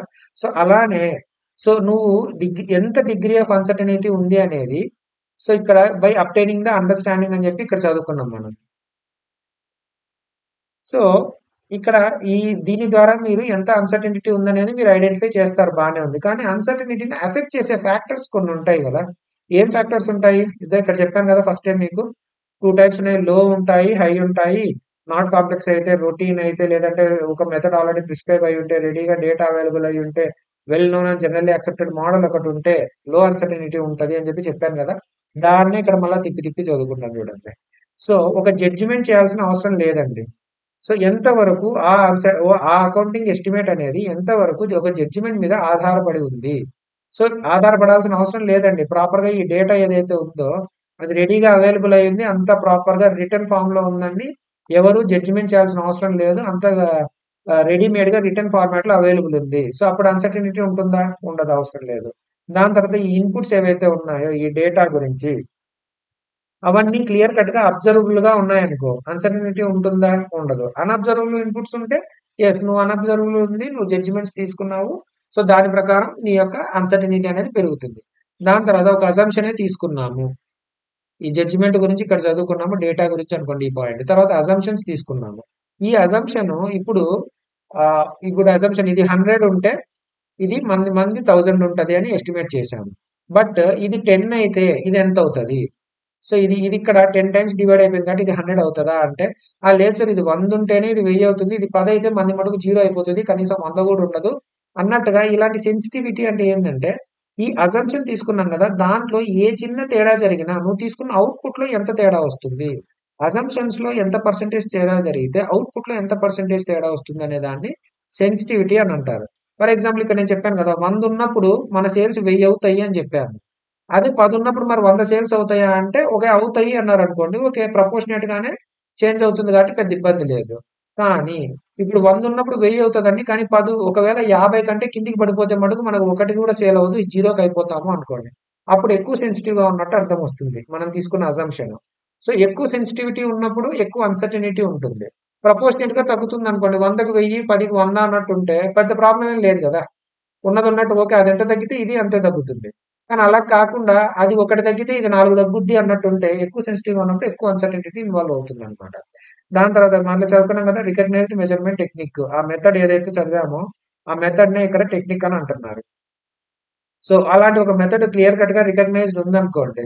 సో, ఇక్కడ మనం చదివాం కదా! Method the simple and prescribed by financial reporting framework. అలా రికగ్నైజ్డ్ మెథడ్ ఒకటి ఉంటే అన్‌సర్టెనిటీ ఉండదు. ఎందుకంటే ఎలా కాలిక్యులేట్ చేయాలి ఏంటి అనేది ఆ టెక్నిక్ క్లియర్‌గా మెన్షన్ అయ్యింది. దాని తర్వాత నువ్వు ఒక 1 ఇయర్‌కి ఫోర్‌కాస్ట్ చేస్తే బానే ఉంటది. 100 సంవత్సరాలకు ఫోర్‌కాస్ట్ చేస్తే బావుండదు. ఎందుకంటే 100 సంవత్సరాల్లో ఏం జరుగుతుందనేది నీ చేతిలో ఉండదు. సో, ఇదే వాడు ఎంత దూరం ఫోర్‌కాస్ట్ చేస్తున్నాడు. ఇప్పుడు రేపేం జరుగుతుంది అన్నది మనం ఎస్టిమేట్ చేయొచ్చండి. ఇప్పుడు ఈ రోజు పరిస్థితిని బట్టి రేపేం జరుగుతుంది. రేపు జరిగేది కూడా మనం ప్రాపర్‌గా ఎస్టిమేట్ ఎయలేము. కానీ ఒకవేళ చెయ్యొచ్చు అంటే ఒక రోజుకైతే ఎస్టిమేట్ చేయొచ్చు. ఒక వారానికి, ఒక నెలకి, ఒక సంవత్సరానికి, 100 సంవత్సరాలకి అట్లా దూరం పెరిగే కొద్దీ అన్‌సర్టెనిటీ పెరుగుద్ది. ఎందుకంటే పోయే కొద్దీ ఎలా ఉండబోతోంది అనేది మనకు తెలీదు. ఓకేనా? దాని తర్వాత మళ్ళీ ఇక్కడ డేటా గురించే. సో, మనకి ఏదైతే డేటా ఉందో పాస్ట్ ఈవెంట్స్‌లో మన కంపెనీ యొక్క ఇంటర్నల్ డేటా ఎంత వరకు ఉంది? అది ఎంత వరకు మనకు రిలయబుల్‌గా అవైలబుల్ ఉంది. సో, దాని తర్వాత ఎక్స్‌టర్నల్ సోర్సెస్ ఏదైతే ఉందో అసలు దాని గురించి ఒక రిలయబుల్ డేటా ఎక్స్‌టర్నల్ సోర్సెస్ నుంచి కూడా ఏదైనా అవైలబుల్ ఉందా? లేదా? సో, అవి అవైలబుల్ ఉంటే అన్‌సర్టెనిటీ ఉండదు. అవైలబుల్ లేకపోతే అన్‌సర్టెనిటీ ఉంటది. అదే ఇక్కడ చెప్తున్నారండి. దాని గురించే. సో, ఓకేనా. సో, డిగ్రీ ఆఫ్ అన్‌సర్టెనిటీ ఈ ఫ్యాక్టర్స్ వల్ల చేంజ్ అవుతుంది. అది ఆల్రెడీ మనం ఫస్ట్ పేజ్‌లోనే చదువుకున్నాం. దాని తర్వాతొచ్చేసి ప్రియర్ పీరియడ్‌లో ఏదన్నా అకౌంటింగ్ ఎస్టిమేట్ చేసుంటే, దాని ఔట్‌కమ్స్‌ని గూడా ఆడిటర్‌గా మనం ఇవాల్యుయేట్ చేయాలి. ఎందుకు అనంటే, సో, ఫస్ట్ ఏం చేయాలి అనేది చెప్తాను. దాని తర్వాత ఎందుకు అనేది గూడా నేను చెప్తాను. ఇదిగో వై అనేది ఆల్రెడీ ఇక్కడ రాసి పెట్టున్నాము. దాని గురించి డిస్కస్ చేద్దాం. So, auditor shall review the outcome of the accounting estimate in prior period. ఒకవేళ గత లాస్ట్ 1 ఇయర్‌లో గాని, లేదంటే ఒక 2 ఇయర్స్ బ్యాక్ గాని ఏదన్నా ఎస్టిమేట్ యేసుంటే, దాని నుంచి మరి ఇప్పుడు ఏం జరిగింది అనేది ఆడిటర్‌గా మనం చూడాలి. ఎందుకు అంటే మరి మనం అనుకున్నట్టే జరిగిందా లేదా? అనుకున్నట్టు జరగలేదు అంటే అర్థం ఏంటి? మన అకౌంటింగ్ ఎస్టిమేట్ తప్పైంది మేనేజ్మెంట్‌ది అని అర్థం.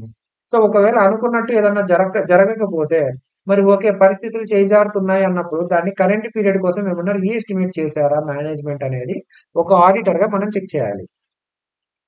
సో, ఇలా చెక్ చేయడం వల్ల ఎందుకొస్తాయి? ఎందుకు చేస్తాము అనేదొస్తుందంటే, మరి ఇప్పుడు ప్రీవియస్ పీరియడ్‌లో ఇక్కడ వై టు డూ సో అంటే, it will assist the auditor in identifying the circumstances or conditions that increase the possible management bias. So, మీరప్పుడు చేసారండి. ఇప్పుడు ఒకప్పుడు కరెక్ట్‌గా ఒక 2 ఏళ్ల క్రితం మీ మీద ఒక కేస్ పడితే మీరేమో 100% మనమే గెలుస్తాము. ఓడిపోవడానికి ఛాన్సే లేదు అని చెప్పి మీరు ఎస్టిమేటే వేయలేదు.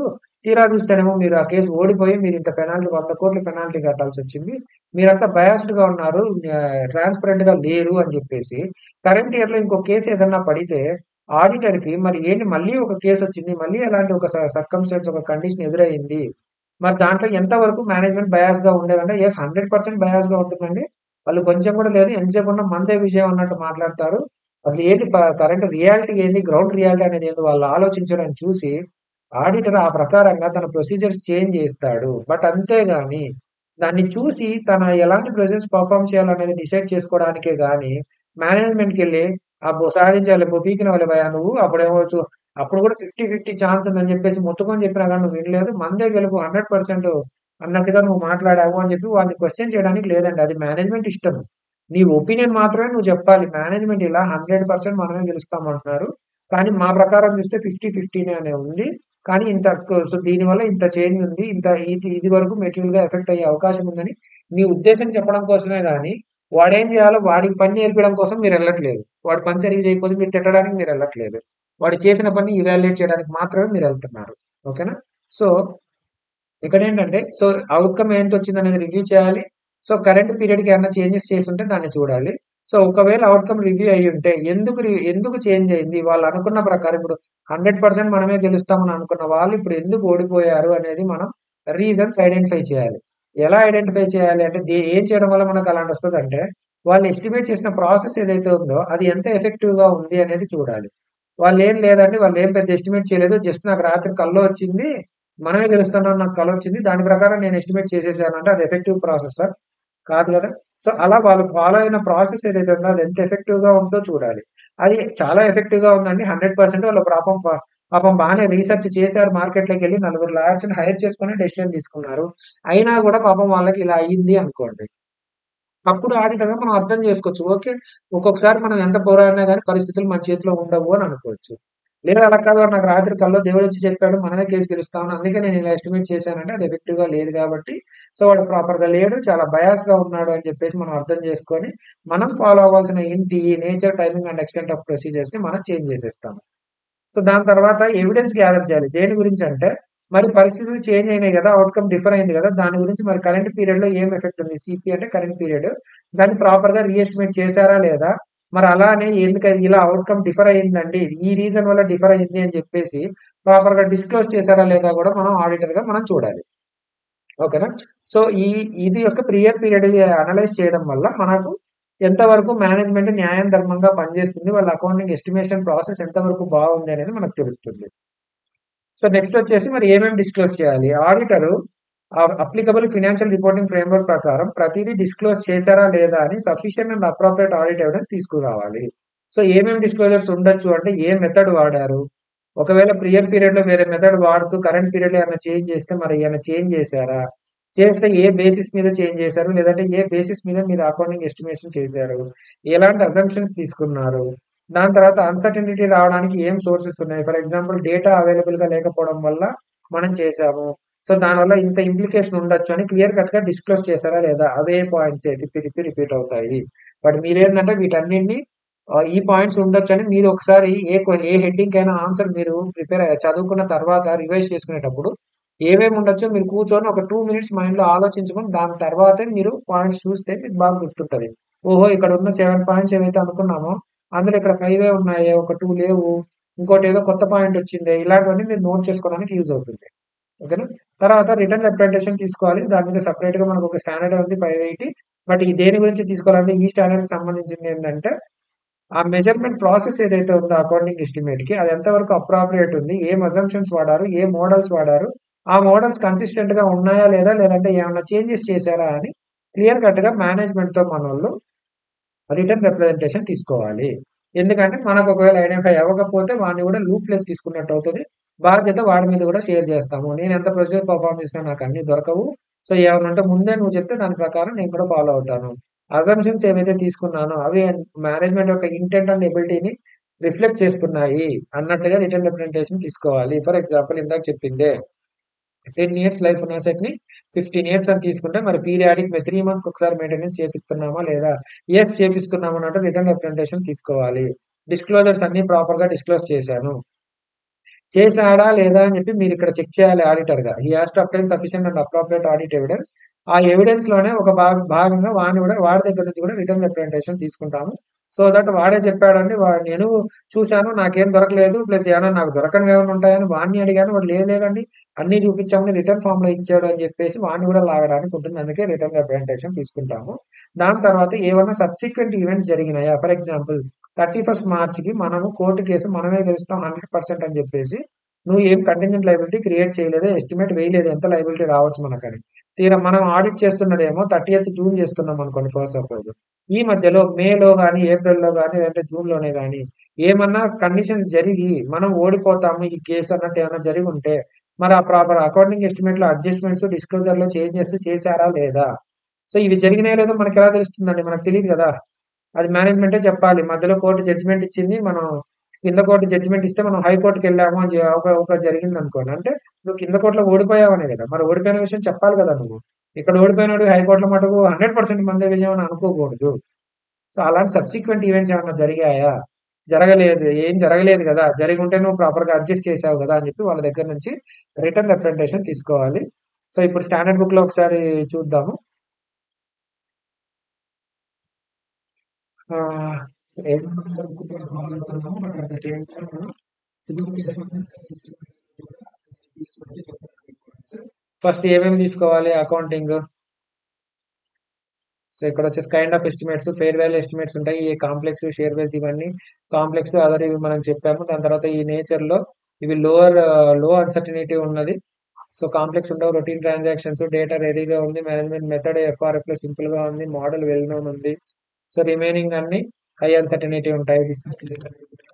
దాని తర్వాత రిస్క్ ఆఫ్ మెటీరియల్ మిస్టేట్మెంట్ ఎలా ఉంది అనేది, ఎఫ్ఆర్ఎఫ్ ఎంత ఉంది, మేనేజ్మెంట్ ఆ ట్రాన్సాక్షన్స్ ఎలా ఐడెంటిఫై చేస్తుంది, it is a part of internal control system అని చెప్పాను నేను మీకు. దాని తర్వాత ఎస్టిమేషన్ మేకింగ్ ప్రాసెస్ లో ఏ మెథడ్ వాడారు. ఇక్కడ మీరు చూస్తే ఈ మెథడ్ గురించి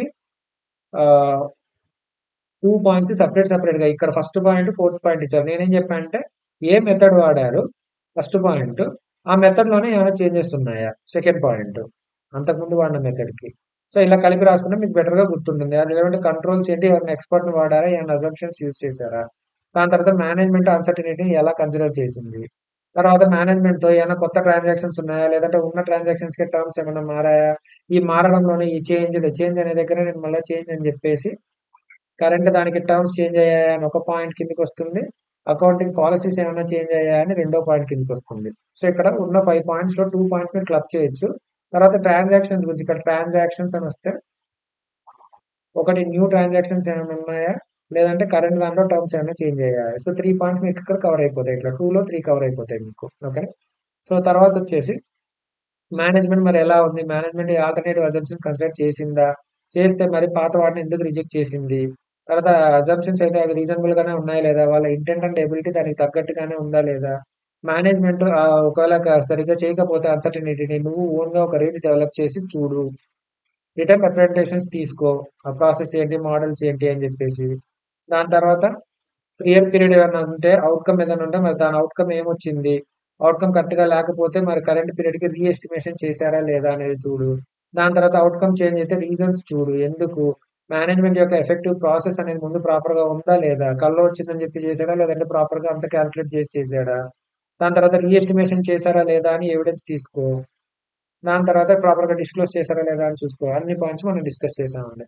సో ఈ స్టాండర్డ్ కవర్ అయిపోయింది. దీనికంటే ఎక్స్ట్రా ఉన్నాయి కూడా మనం కవర్ చేసాము. సో ఇంకా మీకు ఏమైనా రిక్వైర్మెంట్స్ ఉంటే మీరు నా కామెంట్ సెక్షన్ లోనే తెలియజేయండి.